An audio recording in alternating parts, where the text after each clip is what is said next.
Assalamualaikum warahmatullahi wabarakatuh. Eh, Kelompok saya akan menjelaskan tentang linear search.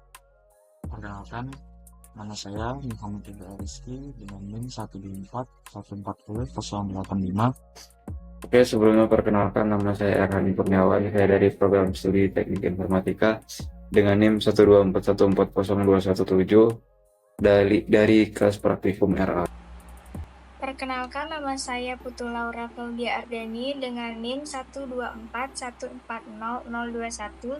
Saya Besi Sabrina dengan NIM 124140045 dari kelas RA.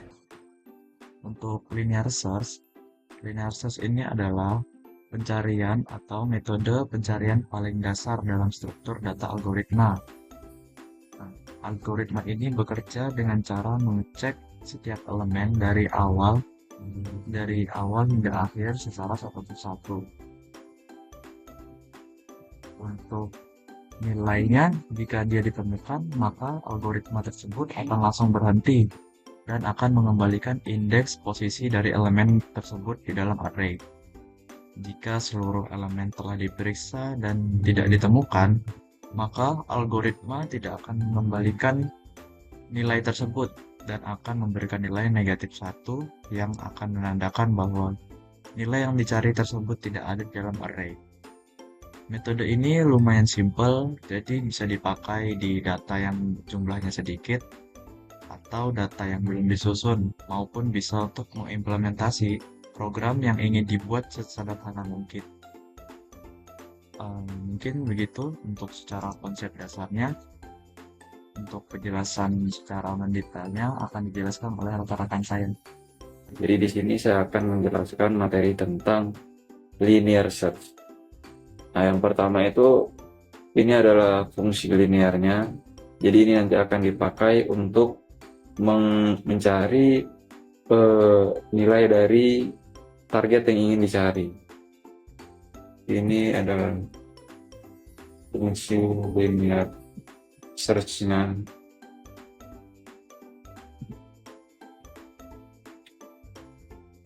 Lalu ini adalah fungsi utamanya. Nah, di sini dalam fungsi utama ini kita mendeklarasikan array datanya dulu. Jadi datanya ini sudah ada gitu. Sudah ada di sini. Nah, ini adalah cara menghitung elemen yang ada pada data ini. Jadi setiap nilai integer ini kan datanya bertipe integer. Nah, setiap nilai integer itu dia biasanya 4 byte. Jadi ses data itu kan adalah keseluruhan ya. Jadi 4 dikali ini ada 6 elemen, 4 kali 6 24 dibagi dengan data ke 0. Isinya 4 byte. Jadi 24 dibagi 4 adalah 6. Itu adalah elemen. Jadi ini adalah 6. Dan size ini isinya 6. Nah, ini adalah datanya. Ini adalah menampilkan datanya. Seperti biasa, pakai perulangan aja, habis itu nanti dia akan menampilkan data yang ini. Lalu kita akan inputkan dari pengguna, maka angka yang ingin dicari. Ini input pengguna. Terus angka yang dicari, dia akan menyimpannya di dalam variabel target. Nah, habis itu kita akan memanggil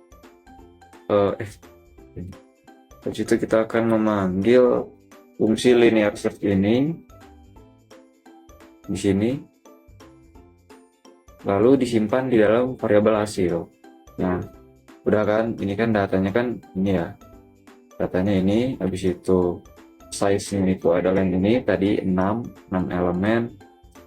Terus juga target ini adalah yang ingin dicari, lalu masukkan ke sini datanya.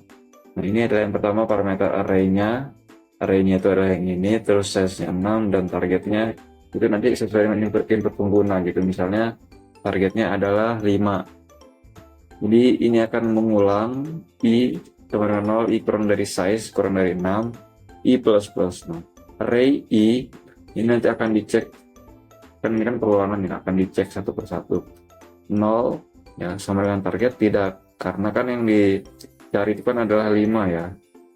array kelima. Jadi ini array ke 0 itu kan isinya kan 4. Jadi ini tidak sama dengan target. Terus dia berulang sampai dengan ini misalkan 5 tadi ya. Nah, sampai dengan array ke berapa ini? 0, 1, 2, 3, 0, 1, 2, 3, 4, 5.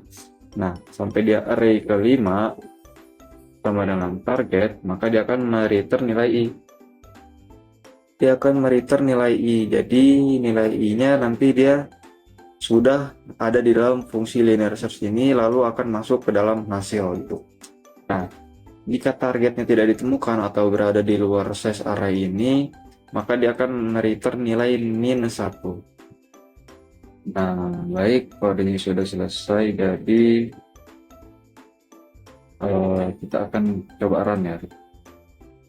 Nah, kita akan mencari angka 5. Nah, angka ditemukan pada indeks kelima, jadi kodenya berjalan sesuai dengan strukturnya. Jadi yang pertama dia masuk ke dalam target, lalu dia akan masuk lagi ke dalam ini fungsi linear search yang ada di sini, lalu akan diproses di sini. Jika ketemu target dia akan return nilai array-nya yang disimpan ke dalam variabel hasil. Jika tidak, dia akan return nilai -1. Gunanya ini untuk di sini.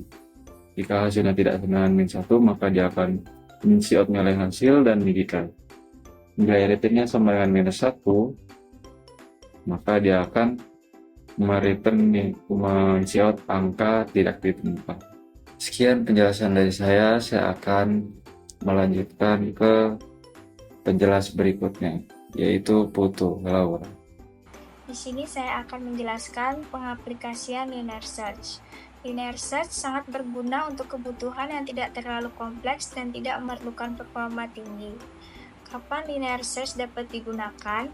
Yaitu ketika ukuran data kecil, misalnya di bawah 100 elemen, saat data tidak terurut, dalam script-script sederhana atau aplikasi satu kali pakai, one time use, untuk debugging, eksperimen, atau pembelajaran algoritma dasar. Contoh aplikasi nyata dari pengaplikasian linear search yaitu mencari nama siswa dalam daftar presensi kelas, menentukan apakah input pengguna mengandung angka tertentu, pencarian pada sistem memiliki keterbatasan sumber daya, misalnya microcontroller atau embedded system, dan memvalidasi apakah item tertentu ada dalam daftar belanja sederhana. Materi selanjutnya akan disampaikan oleh teman saya yaitu Betsy Sabrina.